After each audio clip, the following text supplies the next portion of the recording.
Der California Beach. Es gibt ihn in 3 verschiedenen Varianten. Und wie sie sich genau unterscheiden, nur darum geht es heute in diesem Video. Und wenn dich das auch interessiert, dann bleib sehr gerne dran. Ja, und damit ganz herzlich willkommen zu einem neuen Video bei Fan4Van. Mein Name ist Markus und heute haben wir wieder ein ganz spezielles Video, und zwar für alle Bulli-Fans, die sich speziell für den Beach interessieren.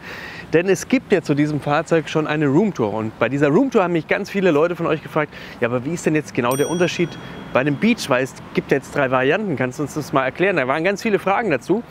Also habe ich mir gedacht, mache ich mir das Leben doch einfach und frage einfach mal bei Volkswagen an, ob die mir nicht mal diese Fahrzeuge zur Verfügung stellen können, dass ich die einfach mal nebeneinander abfilmen kann für euch, dass man diese Unterschiede wirklich sehen kann. Und die haben gesagt, ja klar, kannst du machen, musst aber nach Hannover kommen. Deswegen sind wir jetzt in Hannover vor dem Kundencenter und da haben die mir mal alle Fahrzeuge hingestellt, sogar den Coast und den Ocean. Das ist aber dann auch wieder in einem anderen Video, falls euch das interessieren würde, verlinke ich euch dann natürlich alles entsprechend. Wir kümmern uns heute einfach mal nur um den Beach und seine 3 Varianten, die jetzt, oder seine 3 Lines, wie es offiziell heißt, die jetzt auf den Markt kommen. Und da ist auch nochmal für euch ganz wichtig, wie ist dieses Video gegliedert, ist ganz einfach. Wir gehen diese Unterschiede der Reihe nach durch, ganz einfach. Und für die Transparenz dieses Videos ist mir auch nochmal wichtig zu sagen, dass ich mir diese Fahrzeuge natürlich nicht alle selber gekauft habe. Sie werden mir freundlicherweise von Volkswagen 2 Tage kostenlos zur Verfügung gestellt, damit ich euch diese Videos drehen kann. Mir wird aber auch kein Geld dafür überwiesen, dass ich das mache. Und mir ist auch ganz wichtig, ich möchte in diesem Video nicht sagen, ob dieses Fahrzeug schlecht oder gut ist, sondern mir geht es wirklich nur darum, die Unterschiede dieser 3 verschiedenen Lines zu zeigen. Gucken wir uns jetzt mal diese 3 Fahrzeuge von außen an. Und da fällt erstmal gar nicht viel auf. Da weiß ich gar nicht großartig, wie die Unterscheidung ist zwischen diesen 3 Lines. Eine Sache, die fällt hier schon auf. Und das sehen wir hier unten. Hybrid und 4Motion. Was bedeutet das? Optional ist dieses Fahrzeug nämlich als Hybrid verfügbar. Und das bedeutet, damit holst du dir auch dein Allrad in dein Fahrzeug. Möglich ist das bei allen Varianten, Ocean, Coast oder Beach, völlig egal. Und das Besondere dabei ist, wir haben ca. 20 Kilowattstunden hier verbaut. Das bedeutet, wir haben vermutlich mal eine Reichweite von 90, vielleicht ein bisschen mehr Kilometer, rein elektrisch. Und klar, das ist jetzt nicht mega weit, aber dafür kommst du fast absolut lautlos morgens vom Campingplatz los, hört mal.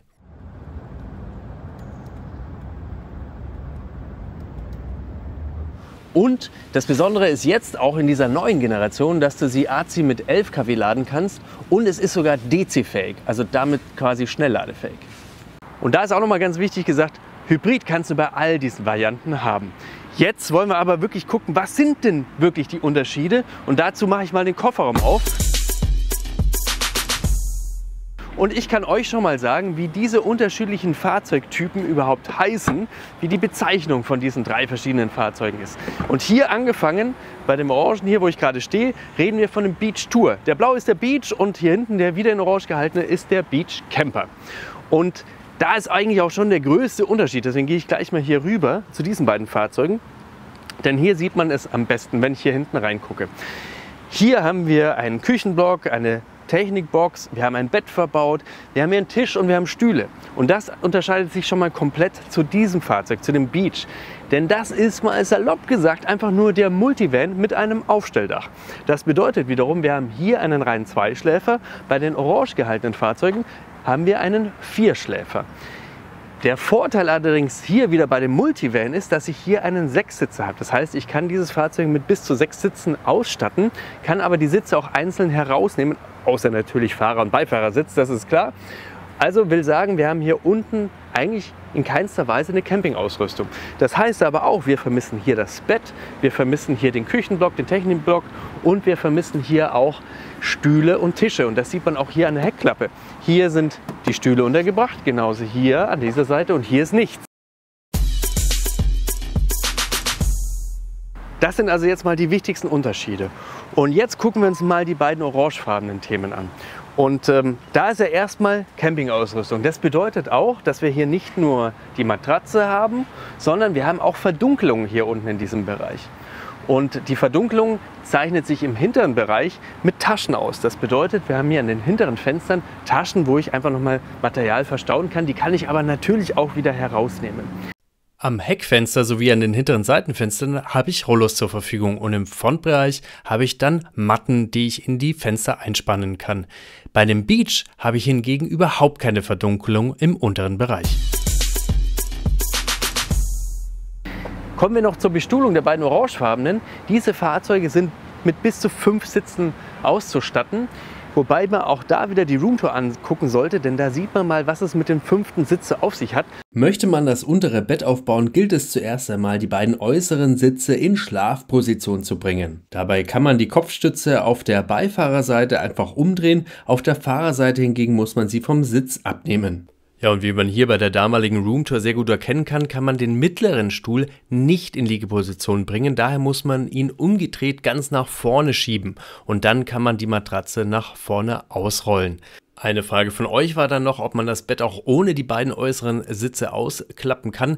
Und da muss ich euch enttäuschen, das kann man leider nicht. Also das untere Bett kann man nur benutzen, wenn man auch wirklich die beiden Sitze mit dabei hat. Ja, und die Größe des unteren Bettes, die liegt dann bei 1,36 m x ca. 1,98 m. Bleiben wir jetzt aber noch mal hier hinten im Kofferraum. Was ist jetzt der Unterschied zwischen den beiden orangefarbenen? Hier auf der Seite der Tour und hier der Camper.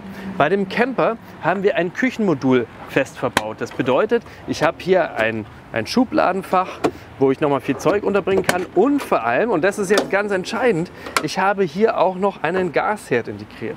Und der ist eben fest verbaut in diesem Fahrzeug. Deswegen ist auch der Beach Camper eigentlich in dieser Serie das einzige Fahrzeug, das sich zulassungstechnisch als Wohnmobil zulassen kann. Die anderen beiden Fahrzeuge kann ich nicht als Wohnmobile zulassen, denn diese Wohnmobilzulassung schreibt vor, dass die Küche fest verbaut ist. Und das war auch eine Frage von euch, ob man die Küche rausbauen kann. Und ich möchte es mal anders formulieren. Ich habe in der Konfiguration gesehen, dass man zum Beispiel den Beach Tour auch optional mit einer Küche ausstatten kann. Und das bedeutet, er ist dann aber nicht als Wohnmobil zugelassen.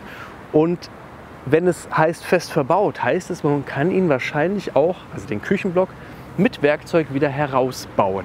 Aber es ist dann eben ein bisschen umständlicher. Und deswegen jetzt off the records, einfach nur unter uns Gebetsschwestern, hier werde ich den Küchenblock wahrscheinlich auch rausbauen können. Aber ihr müsst halt dann wieder auf eure Zulassung aufpassen. Vor allem was das Thema Gasprüfung und so weiter betrifft. Denn im Prinzip ist es ja so, wenn ich das dann rausbaue und wieder reinbaue, müsste ich wieder eine neue Gasprüfung machen. Aber wie gesagt, da gehen wir dann schon wieder sehr ins Detail. Der Unterschied, um da wieder dabei zu bleiben, ist also im Prinzip nur, in Anführungsstrichen, bei diesen beiden Varianten in Orange gehalten, der Küchenblock. Eines wollte ich euch hier auch nicht vorenthalten, und zwar ist das die Rückseite des Küchenblockes. Hier sehen wir zum einen das Gasfach, wenn man das Gas mal tauschen muss, und auf der anderen Seite auch den Zugang zur Batterie. Denn normalerweise, wenn du das Küchenelement nicht mit inkludiert hast, dann kommst du nochmal anders zur Batterie. Das zeige ich euch aber gleich. Was neben dem Bett und der Verdunklung die beiden orangefarbenen gemein haben gegenüber dem normalen Beach, ist auch der Technikblock. Und was es mit dem auf sich hat, das erzähle ich euch auch noch kurz. Bevor wir uns jetzt gemeinsam die Technikbox genauer ansehen können, werden wir als erstes die Bettauflage zur Seite bringen bzw. ausbauen. Dafür klippen wir erstmal die Matratze ab und heben diese einfach weg. Ich lege die in meinem Fall einfach auf die vorderen Sitze. Danach kann man über 4 Haken die Platte ganz einfach demontieren und ebenfalls herausheben. Jetzt hat man freien Zugang zum Kofferraum, was wiederum ja nicht nur interessant ist, um die Technikbox genauer anzusehen, sondern um zum Beispiel auch einen Großeinkauf im Fahrzeug unterzubekommen. Und schon haben wir freien Zugang zur Technikbox, und jetzt fällt es auch schon auf, wir sehen die Zweitbatterie, und anders als mit dem kombinierten Küchenmodul ist der Zugang hier über die Seite möglich. Des Weiteren finden wir Sicherungen und vor allem den Wechselrichter, denn damit haben wir eine 230 Volt Steckdose im vorderen Bereich des Fahrzeuges. Auf der zum Heck ausgerichteten Seite befindet sich übrigens auch noch der Schalter für die Anhängerkupplung. Das Besondere ist jetzt aber, dass hier auch die Steuerung für die Heizung mit inkludiert ist, und das Heizthema, das sehen wir uns jetzt im Detail an. Heizen in der Beach-Familie, und hier gibt es eine Besonderheit. Generell habe ich erstmal bei dem Camper und bei dem Tour 2 Heizsysteme als Option zur Verfügung, die ich sogar miteinander kombinieren kann. Das ist einmal die Wasserstandheizung, einmal die Luftstandheizung. Die Wasserstandheizung habe ich auch bei dem normalen Beach. Das bedeutet, ich habe hier die heiße Luft, die hier vorne an den Frontscheiben herauskommt. Allerdings zeitlich limitiert. Ich meine auf 30 Minuten, da bin ich aber nicht hundertprozentig sicher. Schreibt das gerne in die Kommentare, wenn ihr das besser wisst. Ich weiß nur, dass sie wirklich zeitlich limitiert ist, was die Laufzeit betrifft. Bei dem Camper und bei dem Tour habe ich zusätzlich optional noch die Möglichkeit, mir die Luftraumheizung auszuwählen. Das bedeutet, ich habe hier eine Heizung in der Technikbox verbaut, die hier den Innenraum des Campers beheizt, und zwar über 2 Düsen hier im Innenraum. Und das bedeutet wiederum, dass ich die auch ohne Laufzeitlimitierung laufen lassen kann, also auf Dauerbetrieb. Und das ist natürlich sehr interessant, wenn ich längere Zeit hier im Camper verbringen möchte zu kalten Jahreszeiten, wenn ich drin übernachte oder einfach einen gemütlichen Abend verbringen möchte. Als nächstes habe ich mir gedacht, könnten für euch noch die Maße des Kofferraumes interessant sein. Und hier beginne ich mit dem Beach Tour. Die Technikbox hat eine Breite von 24 cm und ist unten 75 und oben 90 cm tief. Das bedeutet, für die restliche Zuladung haben wir eine Breite von 1 Meter und eine Höhe, wenn der Tisch eingebaut ist, von 37 cm. Und klar, der Beach bietet hier natürlich am meisten Zuladungsfläche. Wir haben hier eine Breite von 124 cm und eine Höhe von 46 cm bis zur Ablage, die natürlich herausnehmbar ist. Ja, und es ist logisch, dass nun im Beach Camper am wenigsten Platz für die Zuladung bleibt. Der Küchenblock alleine, der misst 40 cm in der Breite. Zusammen mit der Technikbox haben wir dann 64 cm. Das bedeutet summa summarum, wir haben noch 60 cm in der Breite für die Zuladung und wie zuvor natürlich auch 37 cm in der Höhe bis zum Tisch. Lasst uns noch kurz über die Dächer sprechen, denn auch da gibt es einen Unterschied. Und zwar zwischen dem Beach und den beiden anderen Varianten. Denn so wie wir sie hier sehen, haben wir überall das mechanische Aufstelldach. Das gibt es in Grau. Bei dem Tour und bei dem Camper hingegen habe ich aber auch noch die Möglichkeit, optional ein elektrohydraulisches Dach auszuwählen. Und das gibt es dann zusätzlich in den Farben Blau oder Braun. Ja, und die Maße des Bettes sind dann bei allen Aufstelldächern gleich. Da haben wir immer 1,14 Meter x 2,05 Meter. Einen weiteren wichtigen Unterschied finden wir natürlich beim Preis, und da ist das günstigste Einstiegsmodell natürlich der Beach, beginnt ab 62.689,20 Euro, gefolgt von dem Beach Tour mit 67.824,05 Euro und der teuerste Einstiegspreis, der beginnt beim Beach Camper bei 69.472,20 Euro. Interessant ist übrigens auch, dass ich gefragt wurde, wann denn endlich der Hybridmotor verfügbar ist, und hier ist ein weiterer großer Unterschied. Dieser ist verfügbar seit letzten Donnerstag, aber nur beim Beach Tour und beim Beach Camper, und ich kann euch das hier mal zeigen, denn hier habe ich nun 3 verschiedene Motorvarianten zur Verfügung, einmal den Diesel, einmal den Plug-in-Hybrid und natürlich auch einfach den Benziner. Soweit so gut. Das sind also die Unterschiede zwischen diesen 3 verschiedenen Volkswagen California Beach. Und ich glaube, zusammengefasst kann man einfach sagen, die größten Unterschiede sind zwischen Blau und Orange. Wollt ihr also wirklich ein absolutes Alltagsfahrzeug haben, alltagstaugliches Fahrzeug haben, wo man einfach nur hin und wieder mal übernachten möchte, dann ist das ja wahrscheinlich die beste Wahl. Wenn ihr ein bisschen öfter drauf aus seid zu campen, dann würde ich auf alle Fälle auf Orange zugreifen. Braucht ihr Wohnmobilzulassung, dann geht nur der Camper.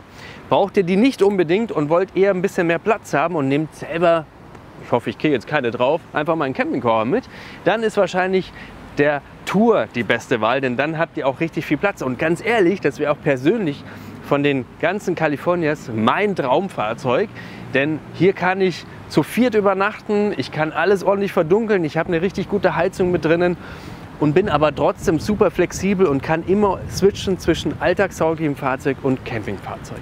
Aber jetzt liegt es an euch. Ich hoffe, dieses Video hat euch was gebracht. Wenn dem so ist, dann lasst super gerne einen Daumen nach oben da. Wie gesagt, mir ging es nur darum, euch mal ein bisschen Schaufenster zu geben, einfach mal diese verschiedenen Themen bei dem Beach zu beleuchten, dass ihr das auch wirklich sehen könnt und greifen könnt. Und ich hoffe, dass euch das ein bisschen was gebracht hat. In diesem Sinne wünsche ich euch alles Gute und hoffe, dass ihr die richtige Kaufentscheidung trefft. Und würde sagen, wenn ihr Fragen habt, dann gerne ab mit euch in die Kommentare. Ansonsten super gerne abonnieren. Schaut euch auch definitiv das andere Video an, wo wir alle 5 Fahrzeugvarianten gegenüberstellen. Denn vielleicht ist ja für den einen oder anderen auch der Ocean oder der Coast interessant. Jetzt wünsche ich euch, egal mit welchem Fahrzeug ihr euch immer, ganz tolle Touren. Und das Wichtigste ist, dass ihr gesund und glücklich wieder nach Hause kommt. Dann sehen wir uns beim nächsten Video wieder. Bis dahin, alles Gute, euer Markus. Ciao.